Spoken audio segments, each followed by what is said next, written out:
The well pump had been losing pressure for 3 days before it finally quit at 11 o'clock on a January night, and Garrett Mercer was the only person within 8 miles who cared. He had known it was coming. The fittings were original 30-year-old brass that had survived hard winters by luck and stubbornness rather than any real structural integrity, and when the pressure gauge finally dropped to 0 and stayed there, he didn't curse or kick the pump housing. He just pulled his headlamp down over his forehead, picked up the wrench, and went to work. The temperature at 8,200 feet in the San Juan Range was 12 below 0 that night, and the cold had a particular quality up here that it didn't have anywhere lower. It didn't just sit on the skin, it found the gaps, the collar of a thermal shirt, the quarter-inch of exposed wrist between glove and cuff, and it worked its way in like something intentional. Garrett had been working the pump for 2 hours. His knuckles had cracked open somewhere around the 90-minute mark, and he'd wrapped them in a strip of electrical tape from his kit without stopping because the tape wasn't there to protect the skin. It was there to keep the blood off the wrench handle where it would freeze and change the grip. The cabin behind him was dark except for the single lamp he'd left on in the main room. Not for warmth. The lamp didn't do anything for warmth. It was a thing he'd started doing in the 3rd week of this job without deciding to leaving one light on when he went outside at night the way you might leave a light on for someone who was expected. Nobody was expected. The cabin's nearest neighbor was a 2-hour hike through snow in conditions that were currently getting worse, and the road down to Ouray County was navigable until it wasn't, which in January usually meant it stopped being navigable around 2 in the morning when the temperature dropped another 4 degrees and the packed snow on the switchbacks turned into something closer to polished stone. He finished the preliminary assessment on the pump at 11:43. The gasket was cracked through and the seals had failed in 2 places, which meant the repair wasn't something he could improvise from the contents of his tool case. He needed parts. The parts were in Montrose, which was 2 hours away on a road he wouldn't drive tonight. He wrote the part numbers in the small spiral notebook he kept in his chest pocket. Not his phone, because phones ran out of battery and notebooks didn't, and he stood up from his crouch beside the pump housing and let his back register its complaint before he walked inside. The main room of the cabin smelled like sawdust, and the particular dry cold that settled into old timber walls when the heating system was running but not quite winning. Garrett had been restoring this property for 6 weeks. The roof was new, the insulation in the north and east walls was new. The structural repairs to the main floor joists were done, and they were good work, the kind that would outlast the next owner and the one after that. The well pump had not been on the original work order, but a failed pump was a failed cabin, and Garrett didn't leave things failing when he knew how to fix them. It was a quality that had cost him money more than once, and that he had never managed to talk himself out of. He filled the kettle from one of the 12 plastic water jugs he'd stacked in the pantry 2 days ago when he'd first heard the pressure dropping, set it on the propane camp stove, and measured 2 scoops of instant coffee into a mug. Then, without deciding to, he set a second mug on the counter beside the first. He stood looking at the 2 mugs for a moment, then turned away and sat on the sagging couch while the kettle heated. His phone showed 11:51. He typed a message to Dara, still up. The answer came back in under a minute, a single photograph taken in low light of a hand-drawn bridge on lined notebook paper with a caption in Dara's handwriting. "She made this for you. Says it's stronger than the real one." Garrett looked at the photograph for longer than he needed to. Then he called. Rosie answered before the second ring because she always did, and her face filled the screen's 6-year-old gap where her 2 front teeth used to be a smear of something orange near her left ear that she had not yet noticed. She was wearing the green pajamas with the frogs on them. She waved so hard the phone shook. Behind her he could see Dara's living room in Montrose, the familiar couch, the bookshelf with the lopsided wooden letters that still spelled Rosie, even though the I had been tilted left for 8 months. "Daddy?" She pushed the phone closer to her face until her nose was distorted. "Guess what I made in school?" "The bridge." He leaned forward. "Your mom already told me." Rosie dropped the phone an inch, indignant. "She wasn't supposed to tell you." "She told me there was a bridge. She didn't tell me anything else. Tell me the rest." The indignation evaporated. Rosie held up the drawing. It was better than the photograph had suggested.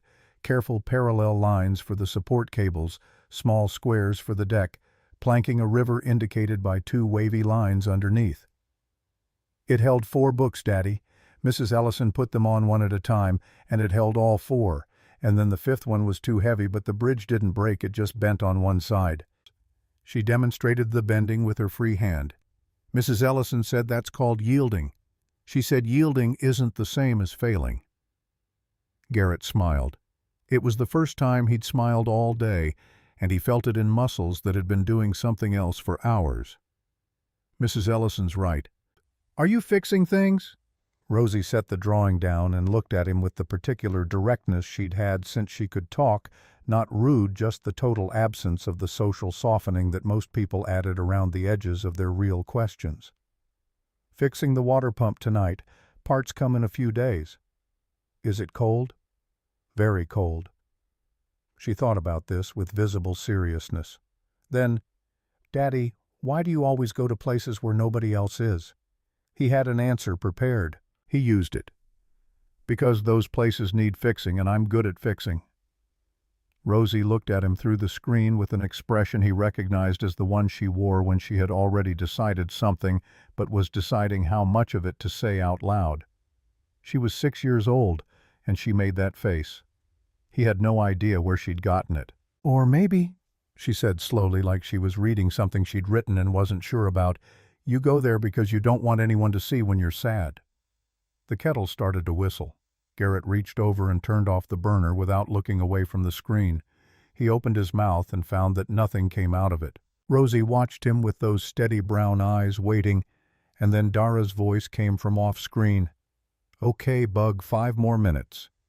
And Rosie's expression shifted back into the ordinary brightness of a 6-year-old on a school night. They talked about the bridge for another few minutes.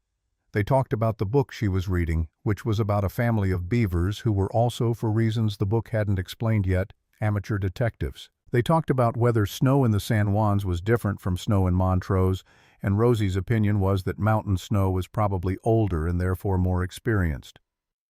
When they hung up, Garrett poured the hot water into one mug and left the second one empty on the counter, and he sat with his coffee in the quiet of the main room and listened to the wind working itself against the north wall. The lamp on the side table put a circle of yellow light across the floor. Outside the window, the snow that had been falling lightly since afternoon was starting to commit to something more serious. The flakes were larger, the gaps between them smaller. The sky above the tree line a particular shade of compressed gray that he'd learned to read accurately in 6 weeks of waking up here. By morning the road would be borderline. By tomorrow night it would be closed. He was thinking about the sequence of repairs he could accomplish with jugged water when the headlights came across the window. Not the sweep of a car turning around in the distance, not lights from the county road half a mile below. Lights coming up his drive, moving slowly, because the drive was a sheet of compacted ice that no responsible driver would take faster than 5 miles an hour, and whoever was driving this vehicle was being responsible despite whatever had brought them here at 11:59 on a January night in conditions that were actively discouraging human movement. Garrett set his coffee down and stood up. The vehicle that stopped in front of the cabin was a black SUV new enough that the snow hadn't had time to age it. It sat in the drive with its engine running for 40 seconds after it stopped, which was long enough for Garrett to put on his boots and coat and step onto the porch, his breath coming out in visible clouds, his eyes adjusting to the angle of the headlights. Then the driver's door opened. The woman who stepped out was not dressed for where she was. The coat was charcoal wool, the kind that cost more than Garrett's truck payment, and it was a good coat for a city in January, but it was not a coat for this. The boots had heels, not impractical heels, but heels on a surface that was essentially a skating rink. She moved with the careful tension of someone managing a physical situation through force of will rather than through appropriate footwear, and she had a leather duffel bag over one shoulder and a laptop bag over the other, and she was holding the laptop bag with her right hand pressed flat against it, even though the strap was doing its job, like she was keeping something from falling that wasn't going to fall. She stopped 10 feet from the porch steps and looked at the cabin. Then she looked at Garrett. Her face was sharp and exhausted in the way that came from sustained alertness rather than sleeplessness. The eyes were clear, not glazed, but they had been working hard for a long time. Dark hair pulled back with the imprecision of someone who'd started neat and spent several hours not thinking about it. She was maybe 30, maybe a year or two on either side. Her hands, the one on the laptop bag, the one hanging at her side, were red across the knuckles, not from cold. The skin was abraded the way hands got from gripping a steering wheel for hours with the particular force of someone who was either frightened or furious, and Garrett, looking at her, thought it was probably both. "You're trespassing." He kept his voice level, the way he kept his voice level when he was assessing a structural problem, not hostile, just measuring. "This is private property under active contract." "I know what it is." Her voice was controlled and ragged at the same time. Midwest accent with something flatter underneath it. She'd spent time somewhere that ironed the edges off. "My name is Sloane Ashford. My family owns this property. My father put it in the Ashford Group portfolio in 2019. She paused. "I have documentation in my bag if you need it, but I'd rather not stand in the snow while we sort that out." Garrett looked at her. At the laptop bag she was still holding against her ribs. At the knuckles. At the single duffel which was not the luggage of someone who'd packed for a planned trip. "Who sent you up here?" She held his gaze, and something moved through her expression that wasn't quite anger and wasn't quite grief, something that had been both of those things for long enough that it had compressed into something harder and more useful. "My father, my Uncle Desmond, and the board of directors." Each phrase landed separately, like she was setting objects down on a table. "They sent me here to teach me a lesson." The wind pushed a gust of dry snow off the porch roof, and Garrett felt it hit the back of his neck. He'd heard a lot of things people said to justify showing up somewhere uninvited. He'd heard a lot of things people said in general, the language people used to make complicated situations sound simpler than they were, or to make simple situations sound complicated enough to excuse what they'd done. What this woman had said was neither of those things. It was the flattest, most undecorated version of a situation that Garrett had ever heard anyone describe, and the flatness of it was the thing that made him step back and push open the cabin door. "Water's off," he said. "Well, pump failed tonight. Parts in a few days if the road stays open."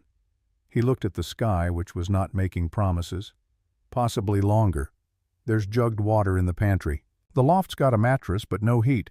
The wood stove keeps the main room to about 55 if you feed it correctly. I'm in the contractor's trailer out back."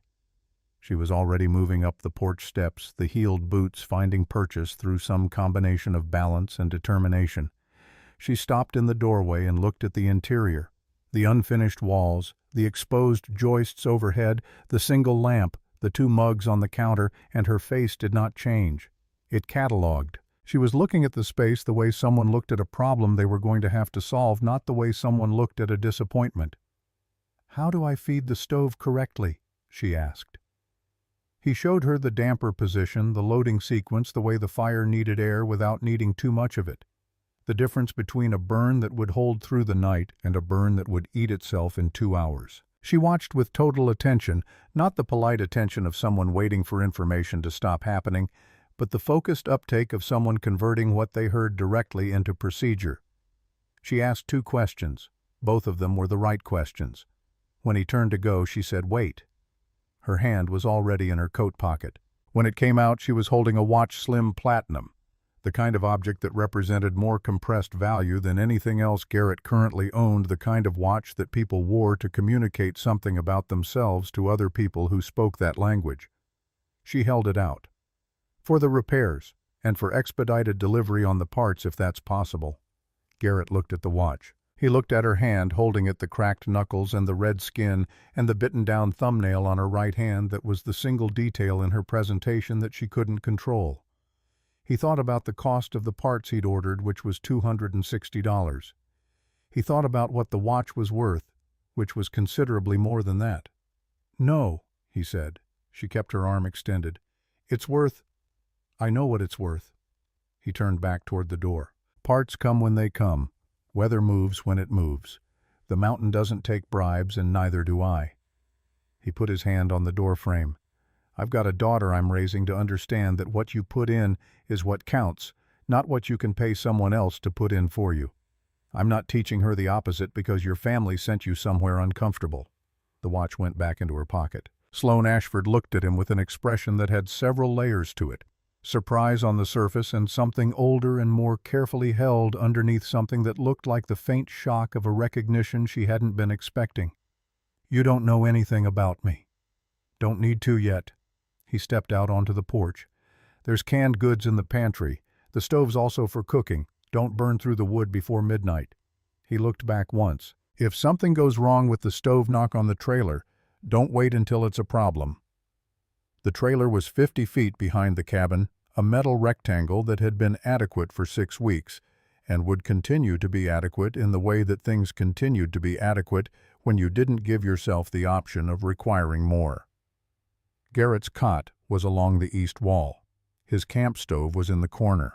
The diesel heater occupied a bracket on the south wall and heated the space to approximately the same temperature as a room that was trying.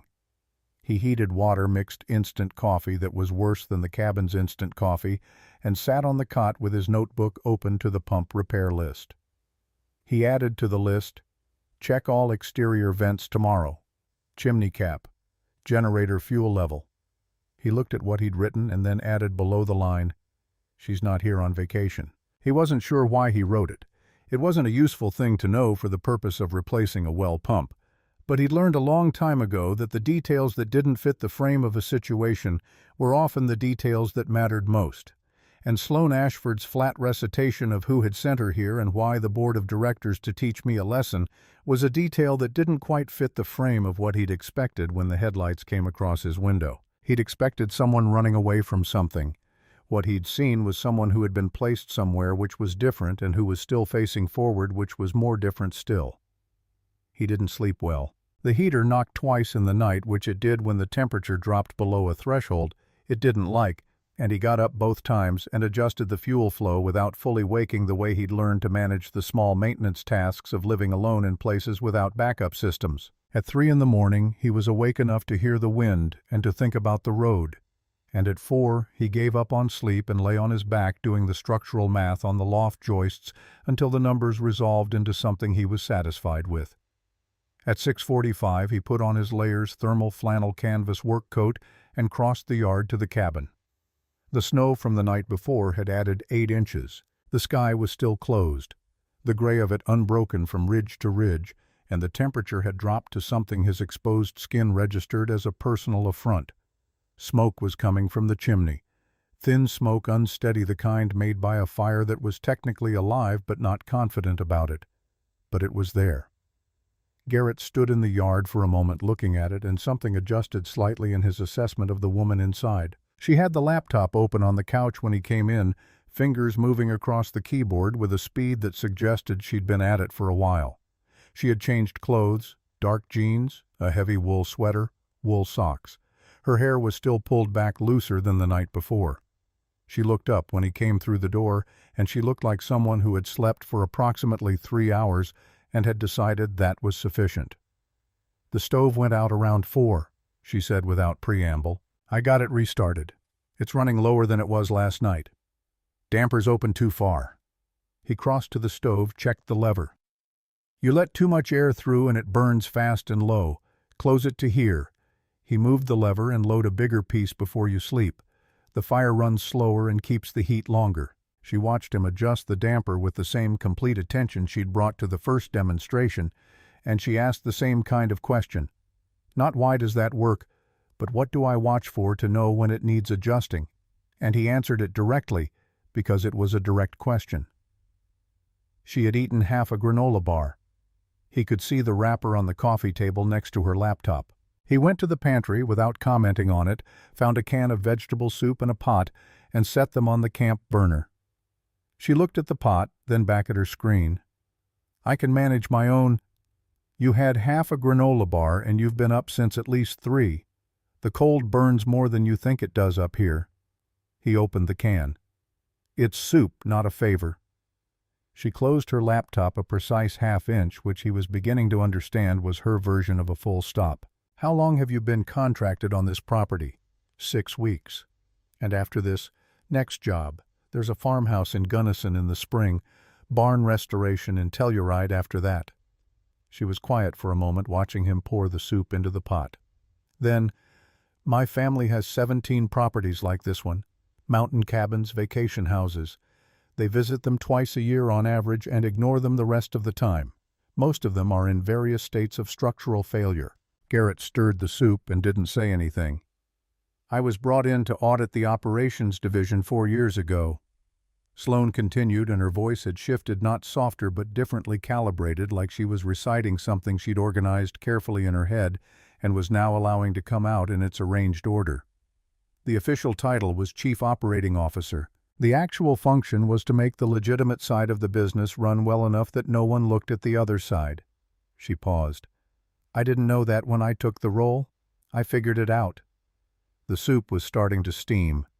Garrett found 2 bowls in the cabinet above the sink and set them on the counter. What did you find? She opened her laptop fully and turned it to face him.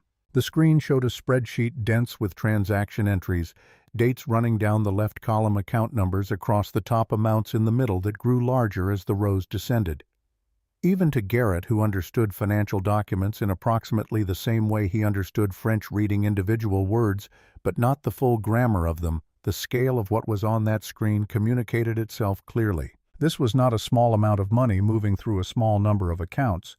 This was architecture. Someone had built this. 3 years of falsified asset reports, she said. Funds moved through holding companies in Nevada and Delaware, all domestic, all technically legal on the surface, but structured to obscure the underlying transactions. The properties are being used as collateral for loans that don't appear anywhere on the public filings. She closed the laptop again. $47 million minimum, possibly more. I've been tracing it for 2 years. Garrett poured the soup into both bowls and brought them to the table. He sat across from her. And when you told them what you found, it wasn't a question. She picked up the bowl, both hands, like she was cold, which she was, and she looked into it before she answered.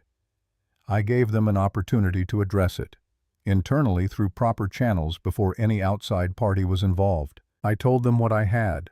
I told them what I intended to do with it if they didn't act. The bowl pressed warm against her palms.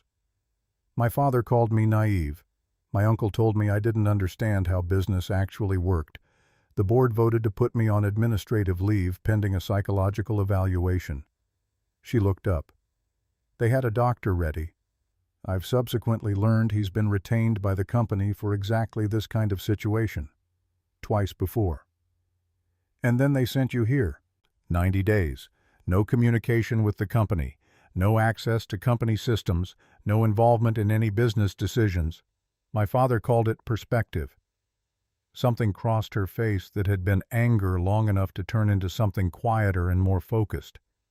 He thought the isolation would break the conviction. That by the time I came down from the mountain, I'd have decided that keeping the family together was worth more than what I knew. Garrett ate his soup. Outside, the wind had picked up again, throwing dry snow against the east wall in gusts that came and went with irregular rhythm. The stove was holding steady at the adjusted damper setting. He looked at the woman across from him, at the way she held herself spine straight despite 2 days of bad sleep and a night of managing a wood fire alone, at the way she had organized what she knew into a sequence that could be followed, at the way she was eating the soup now with the focused efficiency of someone fueling a machine rather than enjoying a meal. What do you need? He asked. She looked at him for a moment, and the question seemed to catch her differently than she'd expected, not the scope of it, but the directness. Most people he'd learned asked what happened, or what are you going to do, which were both questions about the story she was in. He'd asked what she needed right now in this room, in this situation. She processed that distinction visibly. Time, she said finally, and a stable connection to file what I have before they move the assets somewhere harder to trace. The evidence is complete. It has been complete for 3 months. What I don't have is a secure enough connection to transmit it without interception. She glanced at the window. And apparently I have about 90 days of pretending to have a breakdown while my father decides I've learned my lesson. The road to Ouray County will be closed for at least 3 days once this storm finishes, Garrett said. County plows clear it within 48 hours of the weather-breaking weather permitting. The county depot has fiber optic. They put it in 2 years ago for emergency services. Strong enough connection to handle what you're describing. She looked at him. The assessment in her eyes was direct and unadorned, the look of someone who was deciding whether a piece of information was load-bearing or decorative. "You're a contractor." "I'm a contractor who's been up here 6 weeks and knows where the infrastructure is." He picked up his bowl. "I'm also someone who understands that a job done halfway is the same as a job not done, and what you're describing is something that needs to get finished." She held his gaze for a long moment. Something in the careful architecture of her composure shifted. Not broke, nothing in her manner suggested breaking, but adjusted the way a structure adjusted when a load was redistributed. "They'll come after you for this. When they find out you helped me, they'll find something in your contract, some clause about neutrality or non-interference, and they'll use it." "My contract is with the property," Garrett said. "The property's in an estate trust that predates the current company structure. I checked when I took the job. There's no clause about who I talk to or help while I'm on site." He stood up and took both empty bowls to the sink. "Besides, if I didn't help people when I could, I'd have to explain that to my daughter eventually. She asks inconvenient questions." The storm announced its full intentions around midday. What had been a serious snowfall became something with purpose and direction. The wind finding its angle, the snow horizontal in gusts, the visibility dropping to the point where the tree line at the edge of the property became approximate, then theoretical, then gone. Garrett spent the afternoon on the cabin's structural priorities, a window seal on the north wall that was admitting cold in a thin but measurable line, a section of roof above the east bedroom where snow was loading past the tolerance he'd calculated in his first week. He moved through the work with the systematic attention of someone who had learned to treat every task as if conditions were going to get worse before they got better, because up here they usually did. Sloane worked. She had positioned herself at the table with her back to the wall, a choice of placement he understood immediately as situational awareness rather than preference, and she typed with the focus of someone running out of something. Late in the afternoon, she looked up from her screen and watched him adjusting the window seal for a moment. "You work like you're trying to get ahead of something," she said. "I am." He pressed the sealant into the gap with a putty knife. "Storm's going to put 3 feet on this roof. I want to know the structure can handle it before it happens, not while it's happening." She was quiet for a moment. "I worked in Alaska for 6 months. Fishing operation my father acquired, he sent me to manage it, said it would be experience." A pause that had weight in it. "The operation was running labor violations and dumping waste in restricted waters. I documented it and testified before a federal environmental tribunal." He turned from the window. "How old were you?" 26.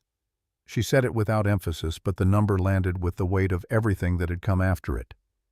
"That was the first time my father sent me somewhere to teach me a lesson. It was a remote processing facility in Kodiak. No communication except a satellite phone with a 3-minute daily limit. He thought 2 months of that would adjust my perspective." "Did it?" She looked at him with the expression of someone answering a question that had already been answered by everything she'd done since. "I spent the 2 months building a complete evidentiary record from the operation's own files. I handed it to the EPA the day I got back." The ghost of something that was not quite a smile moved across her face. "My father was surprised. He shouldn't have been." Garrett went back to the window seal. Outside, the storm pressed itself against the glass. At 6:30, when the light outside had gone from white to gray to the particular darkness that mountain storms manufactured, he told her about the rations, water consumption, canned goods inventory, how many days the generator fuel would last at current draw. She listened and asked practical questions, and when they were done with that accounting, she opened her laptop and checked something, and her expression changed. Not dramatically. A degree of tightening around the jaw, a stillness that was different from her working stillness. She turned the screen toward him. A notification, a financial alert from a monitoring service he didn't recognize, showed a series of transaction entries time-stamped within the last 4 hours, amounts moving through a sequence of domestic holding company accounts in patterns that his untrained eye still recognized as movement designed to obscure direction. "They're starting," she said. Her voice was even. "Not everything, they're too careful for that. but they're testing the edges, moving smaller amounts first to see if anything triggers. She looked at the screen for a moment longer. The full transfer, if they decide to proceed, would take approximately 18 hours through the structures they've built. Once it's done, the money is technically traceable but practically invisible. It would take federal forensic accountants 18 months to reconstruct it. How long before the road to Ouray County is passable? 3 days minimum if the weather breaks tonight. She closed the laptop. Which it won't. He looked at her. She looked at him. The storm threw a gust against the cabin that rattled the north window in its new seal, and then the seal held, and the room was quiet again, except for the sound of the wood in the stove settling into its burn. "Then we wait for the road," he said, "and we make sure nothing else fails in the meantime." She held his gaze for a moment, and what passed through her expression then was something she'd clearly learned to keep below the surface, the face of someone who had been managing alone for long enough that the offer of simple, practical, unglamorous assistance hit differently than it should have. She didn't say anything. She just opened her laptop again and went back to work. Garrett fed the stove and sat on the couch with his notebook going through the next day's work list. Check the generator fuel level. Clear snow from the chimney cap before it loaded. Assess the loft floor joists now that the temperatures had settled. He wrote each item in the methodical shorthand he'd developed over years of jobs in places where conditions changed without warning, and the only hedge against chaos was knowing exactly what you intended to do next. At the bottom of the page below the work list, he wrote, "Check all vents. Both chimneys." He wasn't sure in that moment exactly why he wrote it as a separate item rather than including it with the chimney cap entry. The pump assessment had gone the same way, a detail at the edge of what he was looking at that his hands wrote down before his head had fully articulated why. He'd learned to trust that. Some part of him was tracking something that the rest of him hadn't caught up to yet. He closed the notebook and listened to the storm. Across the room, Sloane Ashford typed without stopping, her back to the wall, her eyes on the screen, the laptop bag on the floor beside her chair where her foot could find it without looking. The lamp on the side table put a circle of yellow light across the table and across her hands and across the 2 mugs still on the kitchen counter, one used, one empty, and the wind outside did what wind does at 8,000 feet in January, which was to make everything temporary feel more temporary and everything solid feel worth protecting. He didn't know yet what was coming. He had a detail in a notebook and a window that was holding and a chimney he'd decided to check in the morning. And outside, the mountain was applying its standard assessment to everything on its surface.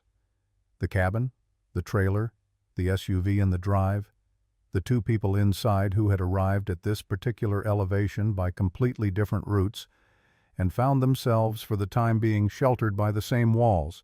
The mountain didn't care about any of that. It never did. That was the thing about it that Garrett had learned to find steadying rather than lonely. The mountain's indifference was absolute and impersonal, which meant it wasn't aimed at you.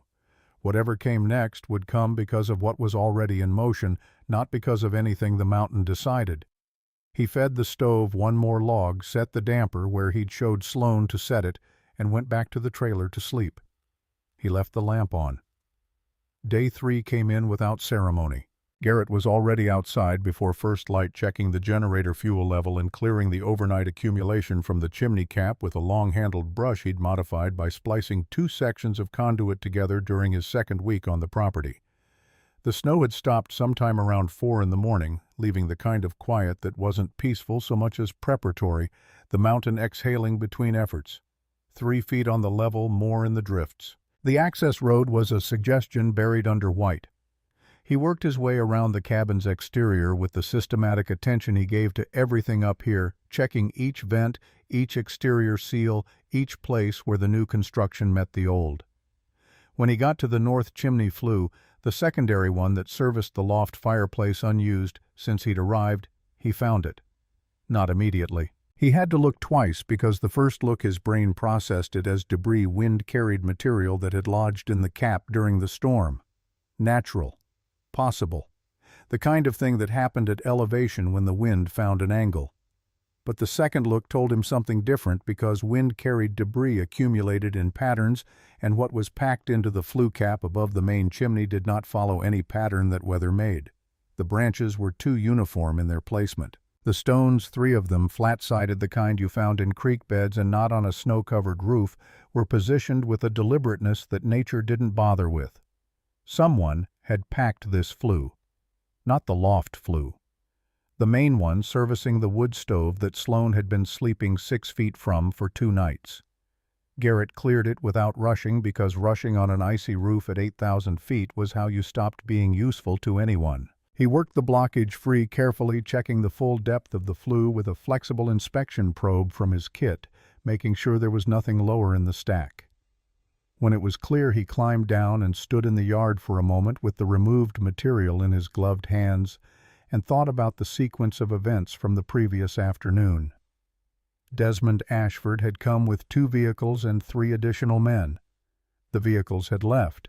But Garrett had watched the vehicles, not the men, in the driveway curved behind the tree line 40 yards from the cabin, and the curve was long enough that a man on foot could step off the road into the tree line and not be visible from the porch once the vehicles rounded the bend. He put the material in a plastic bag from his kit, not because he was certain it would matter, but because a contractor who left potentially important things lying in the snow was a contractor operating below his own standards.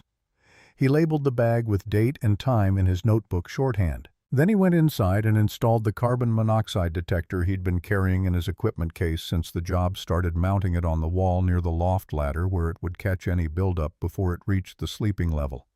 He tested it. The single green light blinked its steady confirmation.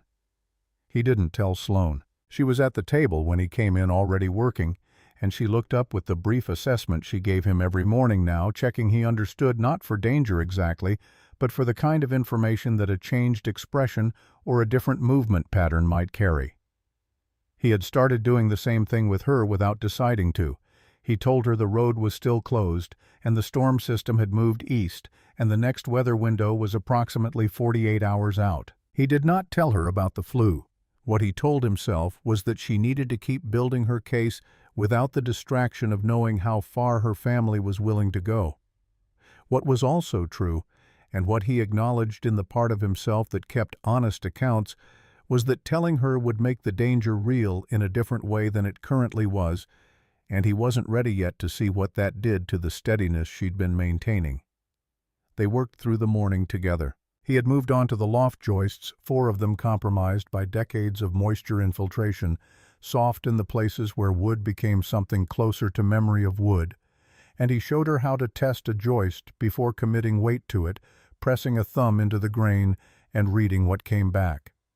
She understood the principle immediately and applied it with the careful patience of someone who had learned that incomplete information was more dangerous than no information. Her hands were better than they'd been on day 1. The blisters from the first afternoon of sanding had dried and toughened into the beginning of calluses, and she worked the sandpaper on the support beam sections with a steadiness that was different from the white-knuckled determination of the first day. She wasn't pushing through discomfort anymore. She was just working. "You learn fast," Garrett said, fitting a measurement against the second compromised joist. Her response came without looking up from the beam. "I ran operations for a company processing 200 million annually. You learn systems, or you fail publicly." A beat. "This is more honest than that. If I get the angle wrong on this beam, the floor tells me immediately. In a boardroom, you can get the angle wrong for 2 years and the floor holds long enough for everyone to pretend it was always fine." He marked the joist and moved to the third one. Alaska must have been the same way. "Physical consequences." She paused on the sandpaper. Not long, a second, maybe 2, and in that pause was the particular quality of someone touching something they'd learned to handle carefully. In Alaska, the consequences were other people's. The workers in the facility were paid below federal minimum and housed in conditions that violated 3 separate OSHA codes. The environmental damage to the restricted waters was the assessment I submitted, described it as potentially generational. She resumed the sanding. "My father sent me there because he thought remote and uncomfortable would make me compliant. He sent the wrong daughter." Garrett looked at her across the loft space. She had her jaw set and her eyes on the beam, and there was something in the set of her shoulders that was not defiance exactly, because defiance required an audience. And she said this the same way she said everything, as a statement of condition rather than a claim. How many times before this, Alaska was the first. The sandpaper moved in long, even strokes. Then a real estate management position in Phoenix, handling properties that were being used for tax structuring that I reported to the IRS. Then a logistics role in Detroit warehouse operation with labor practices I eventually gave to the Labor Department. She stopped and looked at the beam she'd been working, checking her progress with the systematic assessment he'd watched her apply to everything. Each time I found something wrong. Each time I said so. Each time they sent me somewhere harder. And this is the hardest.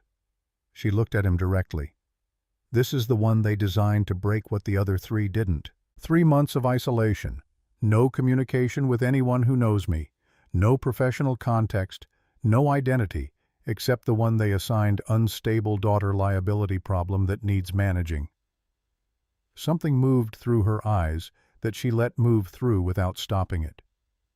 They think if you take away everything a person built themselves into, they'll go back to being whoever they were before they built it. Garrett thought about a 16-year-old standing in a kitchen doorway in a house in Glenwood Springs, deciding that what was happening in that kitchen had to stop, regardless of what it cost him. He thought about the months after and the years after, and the slow, deliberate process of building himself into something that couldn't be reached by the same hands that had tried to shape him in the first place. He didn't say any of that. He moved to the fourth joist and tested it with his thumb and found it sound. They miscalculated, he said. That was enough. They were eating lunch, canned chili, heated on the camp burner, the practical meal of people managing calories rather than pleasure, when the sound of engines came through the north wall. Not one engine. 2 moving up the access road at the careful pace of vehicles that had come equipped for exactly this surface. Sloane heard it a half-second after Garrett did, and went still in the way that prey animals went. Still not frozen, but intensely gathered every available sense redirected toward the source of the sound.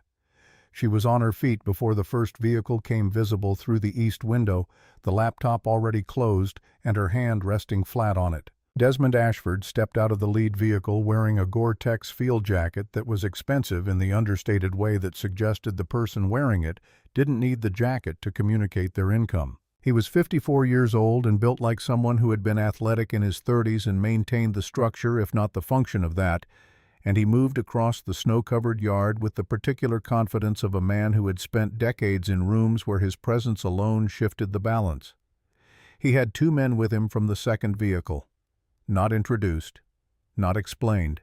The kind of men whose function was apparent from their positioning, flanking slightly back alert, in the way that professionals maintained alertness rather than the way anxious people did.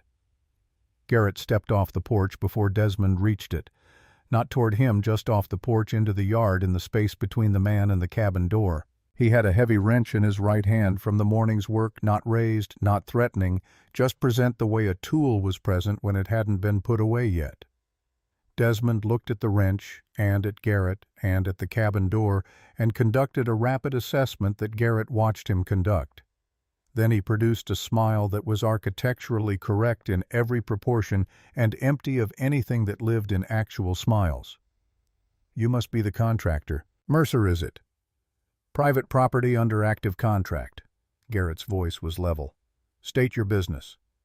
"Family concern." Desmond adjusted his jacket collar against the wind with the unhurried ease of someone who believed the pace of a situation was his to set. "My niece is staying here. I wanted to check on her welfare." His eyes moved to the window where Garrett knew Sloane was visible standing at the table with her hand on the laptop. "She has a history of emotional instability. We worry." Garrett said nothing. He'd learned early that silence made people talk past where they'd intended to stop. "The family appreciates you giving her shelter." Desmond continued, the words arranged with the smooth expertise of someone who had conducted 1,000 negotiations in conference rooms with better furniture than this. "We'd like to relieve you of any further obligation. We can have her back to Denver by this evening where she can receive proper care." He paused, calibrating something. We'd of course compensate you for any disruption to your work schedule. Generously." The word generously landed and sat there in the cold air between them. Garrett's hand was relaxed on the wrench. He heard the cabin door open behind him, heard the specific weight and rhythm of Sloane's steps on the porch, and he didn't turn around. Desmond's eyes moved to his niece. Whatever he'd expected, the controlled removal of someone who'd had 3 days to erode the look on Sloane Ashford's face as she came to stand at Garrett's left was not it. She was wearing the heavy wool sweater, and her hair was back, and her hands were at her sides, and she looked at her uncle with the calm of someone who had been preparing for this particular conversation for considerably longer than 3 days. "Hello, Desmond." The temperature in her voice would have been comfortable in the flu. "Still doing your own errands. That's either loyalty or an acknowledgement that this particular errand isn't something you can delegate." Desmond's smile didn't waver, but something behind it recalculated. "Sloane, you look tired." "I look like someone who's been sanding structural beams and sleeping by a wood stove. Those things are true." She tilted her head slightly. "The tired you're looking for isn't there." The 2 men from the second vehicle had moved, and Garrett tracked it in his peripheral vision without redirecting his attention from Desmond. They were at the flanks now. The geometry of the yard changed by 4 feet in each direction. "You don't have to do this," Desmond said, and the delivery shifted softer, the calculated warmth of someone accessing a different register. "Whatever you think you found, whatever narrative you've constructed, your father is worried about you. I'm worried about you. Come home. Let's talk about this like adults who understand what's actually at stake." "What's at stake," Sloane said, "is $47 million and 6 people who made choices they'd prefer not to be accountable for." She kept her voice the same temperature. "What's also at stake is whether the next person who finds something wrong inside this company spends 4 years being repositioned until they break or until they don't. I'm interested in this record on that second option." Desmond looked at Garrett. The look was an assessment, direct and professional, the evaluation of an obstacle. "Mr. Mercer, you seem like a practical man. You have a daughter in Montrose.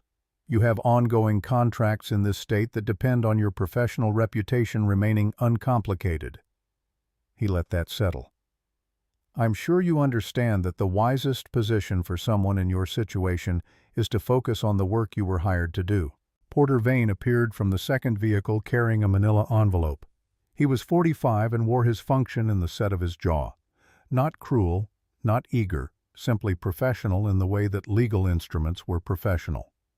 He held the envelope toward Garrett without extending it far enough to require approach. Garrett looked at the envelope. He looked at Vane holding it. He took the envelope, opened. It read the single page inside it, and then tore it in a clean motion down the center, aligned the halves, and tore it again. He put the quarters in his coat pocket. "My contract with this property is valid and current," he said. "You're welcome to contest it in Ouray County District Court when the road opens." He looked at Desmond. "Until then, you're on private property without invitation. I'll give you 2 minutes to get back to your vehicles before I call the county sheriff's non-emergency line and describe the situation." Desmond held the moment for exactly as long as a man held a moment when he was deciding whether to escalate, and concluding that this particular moment in this particular yard, with these particular witnesses and these particular conditions, was not the right one. Then he looked at Sloane. 90 days, he said quietly. That was the agreement. "You'll come home eventually, Sloane. Family always does." She met his eyes. "I'm counting on you believing that. It's the only reason I still have time." The vehicles left. Garrett and Sloane stood in the yard until the engine sounds faded below the tree line. The cold worked at the exposed skin of his face, and he let it standing still until he was sure the sounds were not returning, and then he turned and went inside without saying anything about what had happened, because there wasn't anything to say that the yard hadn't already said. She was at her laptop within 4 minutes of coming back inside. He watched her settle into the work with the focus of someone who understood that the most useful response to an external threat was to make progress on the thing the threat was trying to stop. He went back to the loft joists. They worked in the particular silence of 2 people who are each doing the most important thing they can do and have nothing to add to that. At 6 in the evening, when the light had gone from the windows and the stove was warm and the work lists for the day were checked off, Sloane looked up from her screen with the controlled expression of someone managing information that was actively moving. "They're accelerating," she said. The monitoring alert on her screen showed a new sequence of transactions time-stamped within the last 2 hours. More accounts, larger amounts, the same structural pattern, but faster. "They're not testing anymore." She looked at him. "Desmond didn't come up here just to check on me. He came to see how much time they had." Garrett sat down across from her. "And how much do they have?" "At this rate, 40 hours before the transfers are complex enough that reversing them becomes a multi-year federal accounting project." She turned the laptop slightly, and the numbers on the screen were moving in the way that numbers moved when someone was running. "I need that fiber connection in Ouray County. Everything I need to file is ready. I just need 20 minutes and a clean line. Road won't be clear for 2 days minimum." "I know." She looked at the window at the dark that was complete and uniform beyond the glass. "There's something else." She turned back. "The source who's been flagging these transactions, the person who's been sending me alerts from inside the company for the past 8 months, sent something different today. Not a financial flag." She pulled up a message on a secondary application he hadn't seen her use before, encrypted by the look of the interface. He said, and I'm reading this exactly, "They know you have everything. Desmond's directive after the visit was not to recover the documents. It was to ensure no testimony." The wood in the stove shifted and settled. Garrett was quiet for a moment, running the architecture of the day through the part of his mind that built load-bearing assessments.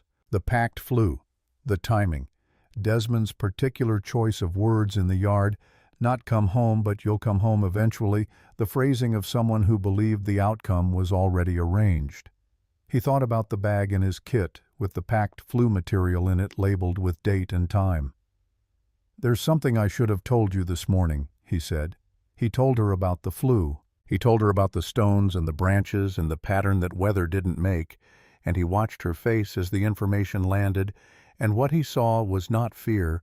Fear had a particular quality of disorganization to it, and what moved across Sloane Ashford's face was something more like the grim satisfaction of a hypothesis confirmed. She had known he understood that it was possible. What she'd been waiting for was the data point that moved it from possible to proven. "They were here," she said, not a question. "One of the men from the second vehicle. The car's left on the road, but the road curves behind the tree line, and someone could have stepped off." He leaned forward. "I have the material from the flu in a labeled bag in my kit." Her jaw tightened. "Evidence of an attempt. Evidence of something that someone went to specific trouble to create. What it's evidence of in a legal sense is something a lawyer would need to assess." He met her eyes. "But I know what it wasn't. It wasn't natural, and it wasn't accidental." She was quiet for a moment in the focused way she was quiet when she was deciding things. Then she reached into her bag, not the laptop bag, the duffel, the one she'd arrived with, and she took out a pen. Not a good pen. A cheap ballpoint, the kind that came in packs of 12, the plastic body worn smooth at the grip from long use. She held it for a second before she set it on the table between them. "My source inside the company," she said. "His name is Edgar Holst. He's been with my father for 30 years, longer than I've been alive. He's the one who first pointed me toward the account structures that didn't align with the public filings." She looked at the pen on the table.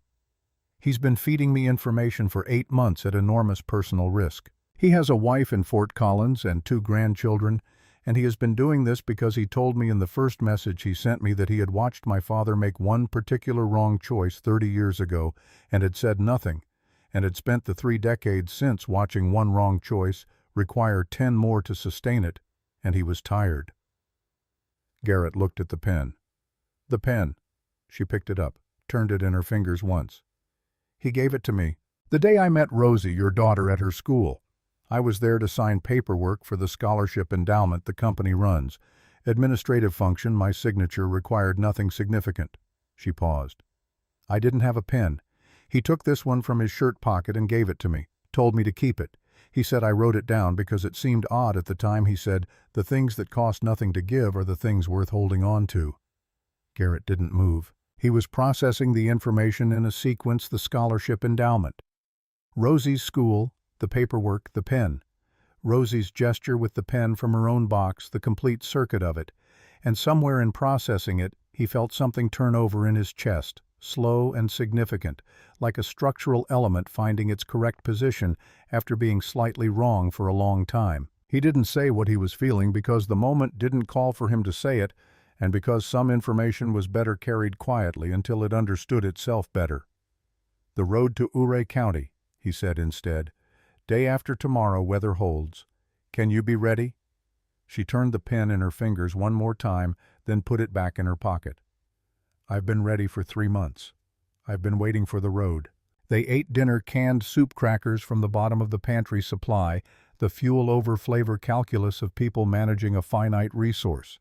And afterward she went back to her laptop and he sat on the couch with his notebook, and they each worked in the quiet of the cabin while the temperature outside dropped and the stove held its adjusted burn and the green light on the CO detector blinked its steady confirmation on the wall. His phone showed a message from Dara sent 3 hours ago with the low signal delay that gave mountain communication its particular sense of distance.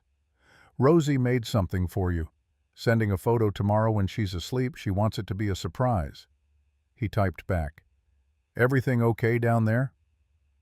The answer came 30 minutes later, the gap wide enough that he'd stopped watching for it. "Fine here. Quiet week. She keeps asking when you're coming home." He wrote in his notebook, 2 more days to the road. Keep the vents clear. Trust the structure." It was advice for a building. He was aware it was also advice for something else. Sloane worked until midnight and then closed her laptop with the decisiveness of someone setting down a tool at the end of a shift, rather than surrendering to fatigue. She looked at the stove, checked the damper position correctly without prompting, and loaded 2 larger pieces of wood before climbing the ladder to the loft. Garrett took the first watch. He sat by the stove and fed it when it needed feeding and watched the CO detector blink green and listened to the mountain silence, which was not empty but occupied with the low-frequency presence of something very large and very patient and indifferent to every schedule anyone had ever tried to impose on it. The road would open when it opened.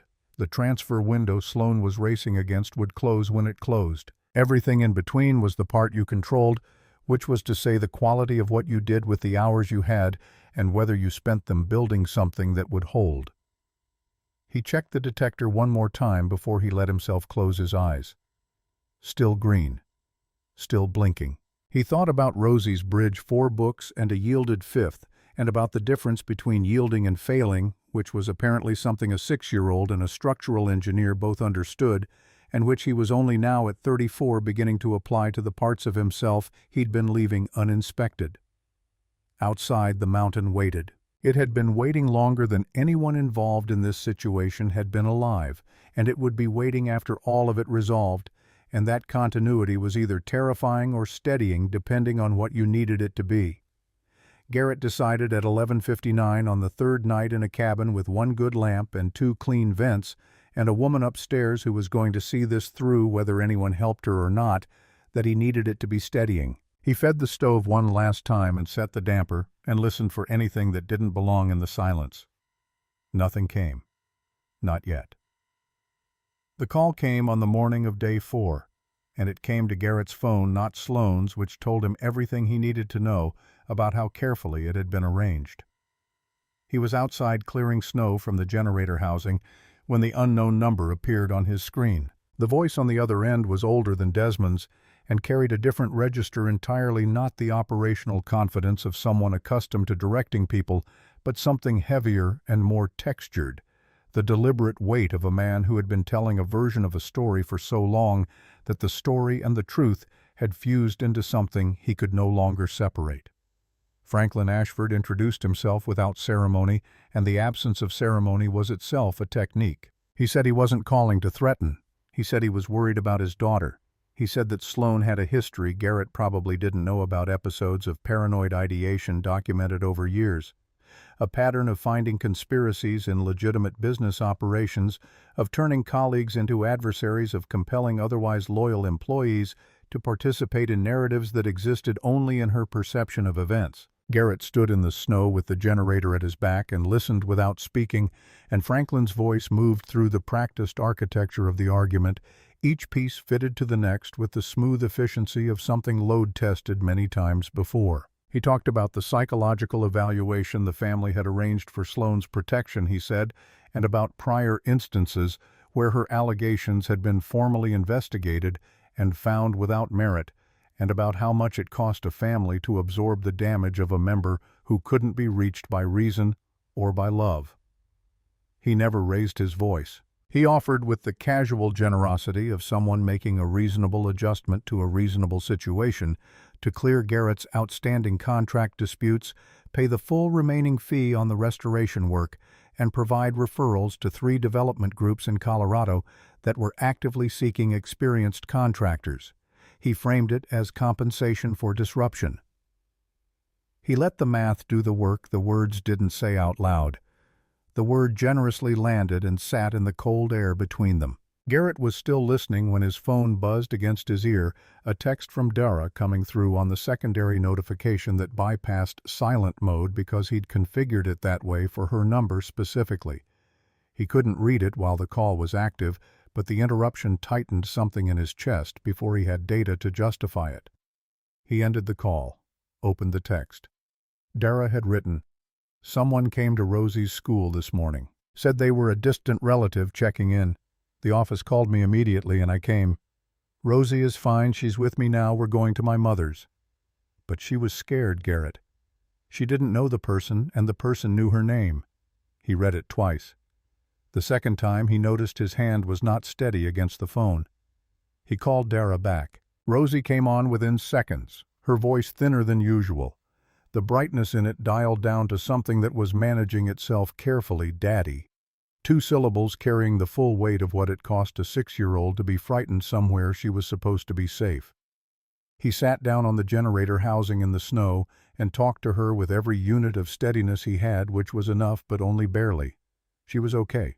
Dara had her. They were at Dara's mother's house, a location no file connected to the Ashford group would contain because Dara's mother had never intersected with that world at any point. The Montrose PD had been notified. When the call ended, Garrett sat in the snow for 30 seconds and let what had just happened settle into its full weight. Then he stood up and walked inside. Sloane looked up from her laptop and read his face with the precision she'd developed over 4 days of close proximity. He told her the call from Franklin, the offer, the text from Dara, the visit to Rosie's school. He told her in the sequence the information had arrived without editorializing, and he watched her absorb it with the rigid composure of someone who understood exactly what the school visit was and what it was designed to produce. They used her. Her voice was level, but something underneath it was not. It's not a threat to act, it's a demonstration of access. They're showing you the geometry of your vulnerability, so you make the calculation yourself. She closed her eyes for 1 second, then opened them. "I'm sorry. I didn't anticipate they'd move outside the property." "They're trying to move me." Garrett picked up his keys from the hook by the door. "They figure if I leave, you're easier to isolate." He looked at her. "Road to Ouray County. Can you be ready in 10 minutes?"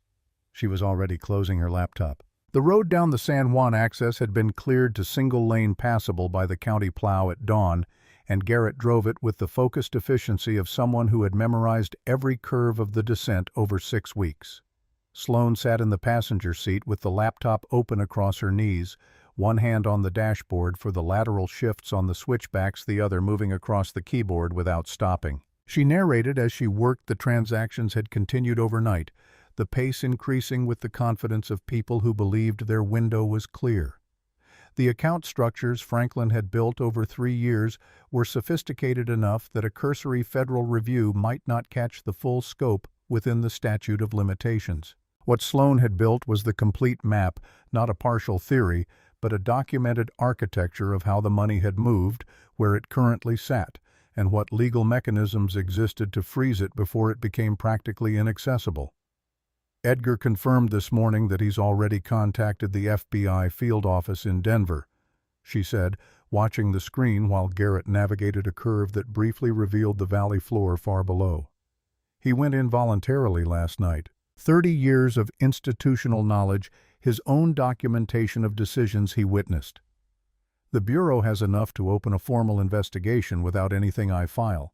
What I'm filing gives them the forensic roadmap. The county depot sat at the base of the mountain access road. Ruth Calloway was behind the counter when they came through the door. She looked at both of them, conducted the assessment that former dispatchers conducted automatically, and pointed to the back office before Garrett finished his sentence. Conference room. Passwords on the whiteboard. 1 hour. A beat. Whatever this is, do it clean. Sloane was across the threshold before Garrett finished thanking Ruth. The fiber connection pulled up at full speed within 30 seconds, and what followed was 22 minutes of work that looked from the outside like administrative filing, and from the inside was the culmination of 3 years of documented evidence, 2 years of active compilation, and 4 days of surviving the specific conditions her family had designed to prevent this exact moment. The SEC submission was acknowledged in under 4 minutes, which meant it had hit a queue already primed by Edgar Holst's prior contact. Then, the FBI, filing larger and more technically complex, navigated with the calm of someone who had rehearsed the sequence enough times that the actual execution was quieter than the preparation. At the 19-minute mark, the first freeze notification appeared, then a second, then a third and fourth within 90 seconds of each other, and Garrett understood, watching Sloane's expression, that the speed reflected how ready the Bureau already was. She sat back and looked at the confirmation screen. Her hands, which had been moving without pause, went still on the keyboard. "It's done," she said, not triumphantly. The way someone said a long procedure was finally complete, with the contained recognition that the outcome was the goal, but not the end of everything the outcome implied. They were back in Garrett's truck and heading for the mountain road when his phone rang again. Porter Vane, who had apparently calculated that Franklin and Desmond were no longer positioned to make calls of this nature themselves. His voice was professional and stripped of the social engineering the Ashfords had layered over their communications. A lawyer doing lawyer work now, which in its way was more straightforward than everything preceding it. He listed civil action counts in alphabetical order, which Garrett took as a sign of a man working from a prepared document rather than a considered position. Garrett drove a switchback and waited for Vane to finish. "File whatever you need to file. My contract with the property predates the current corporate structure and contains no clause about third-party interaction. I've been doing my job." He heard Vane's breathing change. "One more thing. The material from the flue is labeled bagged and dated. Chain of custody is clean." He ended the call. Sloane looked at him from the passenger seat without speaking. Outside, the San Juan Range held its position against the afternoon sky, indifferent to all of it, and Garrett understood in that moment that the mountain's indifference was not absence but consistency. The same force that made it dangerous made it reliable, and there was something in that which had been teaching him things for 6 weeks that he was only now beginning to apply. "You've been preparing for this longer than I knew," she said. "I've been preparing for this since I was 16 years old," Garrett said. "I just didn't know what shape it was going to take." She didn't ask him to elaborate. She looked at the road and said nothing for a long time, which was its own kind of answer to a question neither of them had asked out loud yet. 20 minutes from the cabin, the text came from Dara Rosie. "Made something for you last night before bed. She made me promise not to show you until today." The image loaded slowly on the mountain signal, a photograph of lined notebook paper, with Rosie's handwriting on it, uneven and earnest, several letters reversed in the way of a 6-year-old writing faster than her fine motor skills preferred. Garrett read it once. He read it again. Rosie had written, "Daddy, the woman with my pen. I want her to keep it. I like her." The spelling of woman was incorrect and had been lightly corrected above in Dara's handwriting, so the original attempt was still visible underneath like a foundation showing through. He set the phone on the center console without saying anything. Sloane looked at the screen, then at his face, and he watched her process the image, the pen she carried in her pocket, the 6-year-old's handwriting, the correction above the misspelled word, and he watched what it did to the careful, functional composure she'd maintained for 4 days. It moved through it the way weather moved through a space sealed against different kinds of pressure, finding the gap that no engineering anticipated. She turned to look out the passenger window. he led her. The cabin was as they'd left it. Garrett checked the perimeter before they went inside every exterior vent, the chimney cap, the generator housing, and found nothing out of place. Inside, the CO detector blinked green. He rebuilt the stove from coals without rushing, and Sloane sat at the table and opened her laptop and then closed it again, which was the first time he'd seen her close it without a purpose. She sat with her hands flat on the closed laptop and looked at the surface of the table. He put water on for coffee. "My father called me," she said. "Not to begin a conversation, to begin an accounting. 3 weeks after I testified at the Alaska Tribunal. He told me I had a gift for finding things that were wrong, and that the gift was also a liability, and that a person with my particular talent needed to decide early whether to use it inside a structure or outside one." Her hands were still on the laptop. "I thought he was giving me advice about how to succeed. I was 26. I thought he was being a father." Garrett poured the water into both mugs and set one in front of her. "He was telling me to stop," she said. "He was framing it as career guidance because he knew I would hear career guidance and not recognize the instruction underneath it. He had already decided what I was a liability to manage rather than a daughter to understand, and the call was the first step in that management." Her hands moved from the laptop to the mug wrapping around the warmth. "It took me 4 years and 4 exiles to understand that the thing he called a liability was the only thing he'd ever given me that was actually worth having." Garrett sat across from her. The thing that couldn't stop saying what was true. She looked at him steadily. "He thought he was punishing me with it. He was handing it back to me every time." He thought about a 16-year-old standing in a kitchen doorway in Glenwood Springs, deciding that what was happening on the other side of that doorway had to stop, regardless of what it cost him. He thought about the years after the slow, deliberate work of building himself into something that couldn't be shaped by the same hands that had tried to break him. He didn't say any of that. He held his mug and let her words settle into the room the same way good timber settled quietly, completely, without needing to announce itself. The night passed without incident. They traded watches at 3 a.m. with the minimal exchange of people who had developed a functional shorthand, and by 6 the next day the FBI had called Sloane's phone twice. The second call included confirmation that Franklin Ashford had been contacted by federal investigators at his Denver office and that Desmond had retained criminal defense counsel. The civil action Porter Vane had threatened was no longer the sharpest instrument anyone was holding. On the 7th day, Garrett drove the road to Ouray County alone to assess surface conditions and reported back that it was navigable in both directions without chains. He said this plainly as information without attaching anything to it about what it meant for whether Sloane would leave. She didn't leave.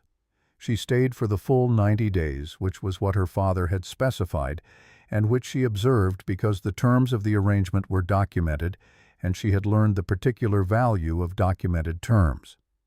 What happened in those weeks was not dramatic drama had already happened. What happened instead was the quieter and more durable process of two people building alongside everything else they were each building an understanding of each other, constructed not from compressed crisis, but from the ordinary material of shared days.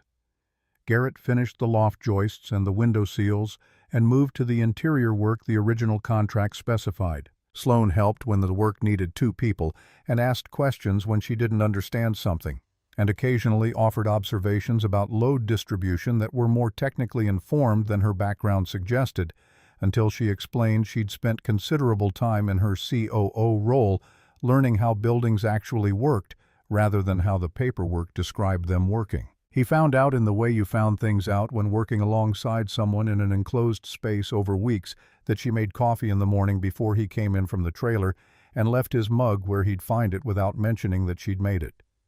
That she kept every document Edgar Holst had sent her in a folder labeled with his initials rather than a description of its contents discretion that was also a form of care. That she had spent the 3 months before the cabin between the board's decision and the SUV arriving in the drive not in grief or anger but in meticulous preparation of everything she would need once she was here, which told him something precise about how she understood time and what she did with it under pressure. He noticed sometime in the 4th week that she had started looking at the small mirror above the kitchen sink when she passed it in the mornings, not stopping, not studying herself, just the brief glance of someone reclaiming a habit they'd let lapse.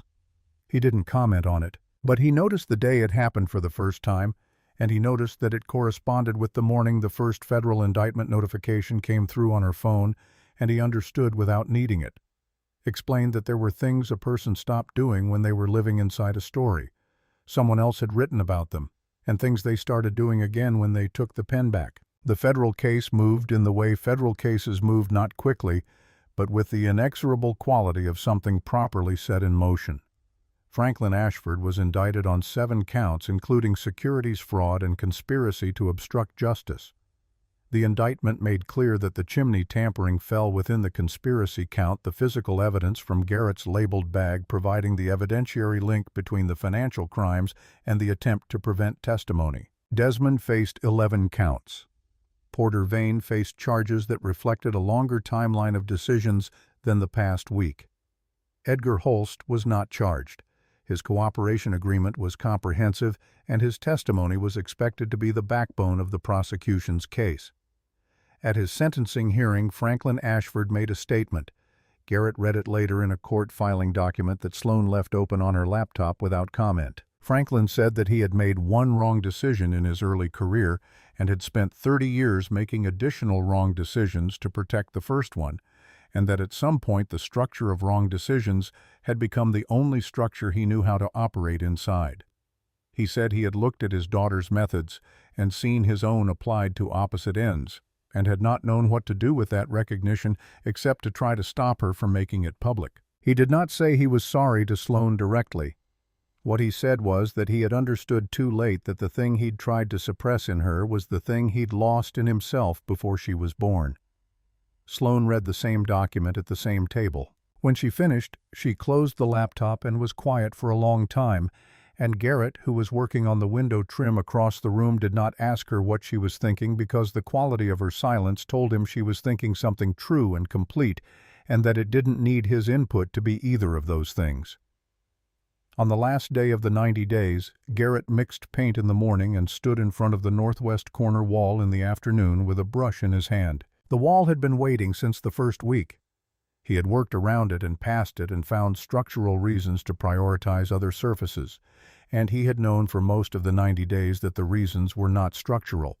They were the reasons a person had for leaving the last thing undone when finishing it meant the project was over, and the project being over meant something he hadn't been ready to mean.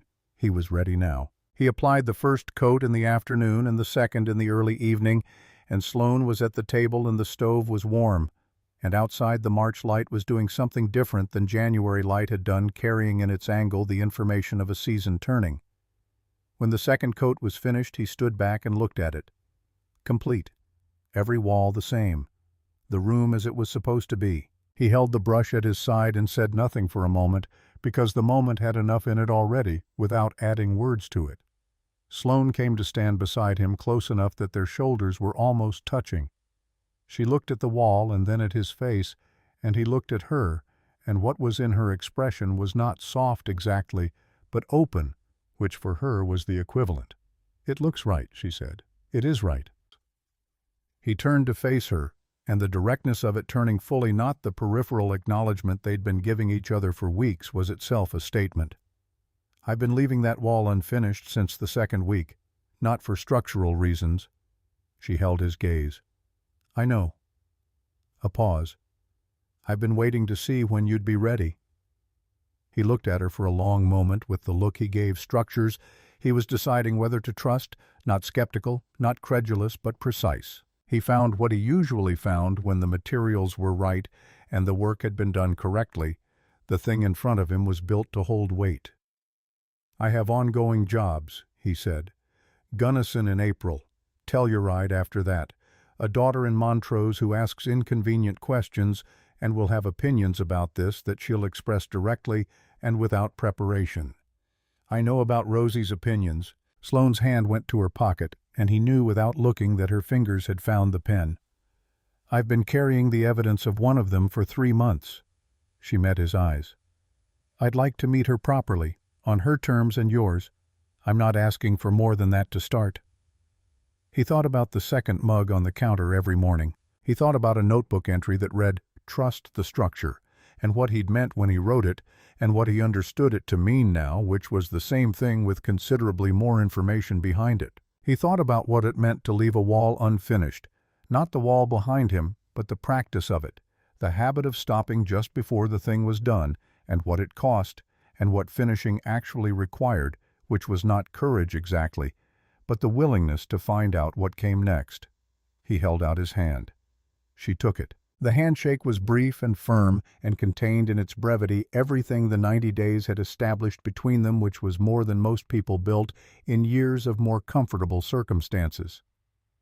Rosie arrived the following Saturday with Dara, who brought her to the cabin door and assessed the situation with the quiet intelligence of a woman who knew Garrett's face well enough to read it accurately. She read it, nodded once, her version of indicating that her evaluation had come out adequately, and stayed near the truck while Rosie went inside.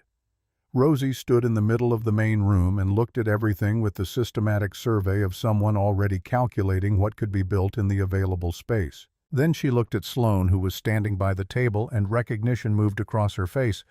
Without surprise, she had apparently prepared herself for this meeting in ways she hadn't disclosed to anyone. She walked across the room and stood in front of Sloane and looked up at her with those steady brown eyes. "Do you still have my pen?" Sloane took it from her pocket and held it out. Rosie looked at it, then back up. "I want you to keep it," she said with the complete logical confidence of a 6-year-old who had already resolved this question before arriving. "I gave it to you. You can't give it back." Sloane closed her fingers around the pen. "Okay," she said quietly, and the word meant more than one thing. Later that afternoon, Rosie was measuring the south wall with a length of string and recording results in the small notebook she'd brought because she had decided that string gave more accurate measurements than tape on uneven surfaces, which was technically incorrect, and demonstrated exactly the quality of independent thinking Garrett intended to encourage rather than correct. He was on the ladder checking the paint on the northwest wall. Sloane was at the table with her laptop open on a document he recognized as the filing to establish the Rosie Mercer Scholarship as an independently administered endowment, transferring and renaming the company's existing scholarship structure, the one Sloane had used to sign papers at Rosie's school the day Edgar Holst had given her his pen. She had told him about it the week before without ceremony, the way she handled things that mattered to her, as something being done, because it was the right thing to do next. Rosie looked up from her notebook and studied the two adults in the room with the frank assessment of someone too young to have learned the social performance of not noticing things. She set down her string. She went to the kitchen, opened the cabinet where Garrett kept the cups, and took down 2. She filled them with water from the jug on the counter. The new pump was installed and tested and working, and Rosie still preferred the jug water because she had decided mountain water from a jug tasted older and therefore more experienced, which was not accurate and not entirely wrong, and she carried them across the room and set one next to Sloane's laptop and one on the ladder shelf beside Garrett's paint tray. Then she picked up her string and went back to measuring the wall. Garrett looked down from the ladder at the cup beside his hand. He looked across the room at Sloane, who was looking at the cup beside her laptop with an expression that was completely still and completely full, at the same time the expression of someone receiving something they had stopped expecting to receive and didn't yet know what to do with the weight of it. She looked up at him. He looked at her. Neither of them said anything, because the room already contained everything that needed saying, placed there by a 6-year-old with a string and a notebook, and no awareness that she had just answered the question the whole story had been asking. Outside, the San Juan Range ran its long line against the March sky, still and patient and indifferent in the way that things indifferent to human schedules were always patient. They simply continued. The snow on the south-facing slopes was withdrawing by inches, while the north faces held.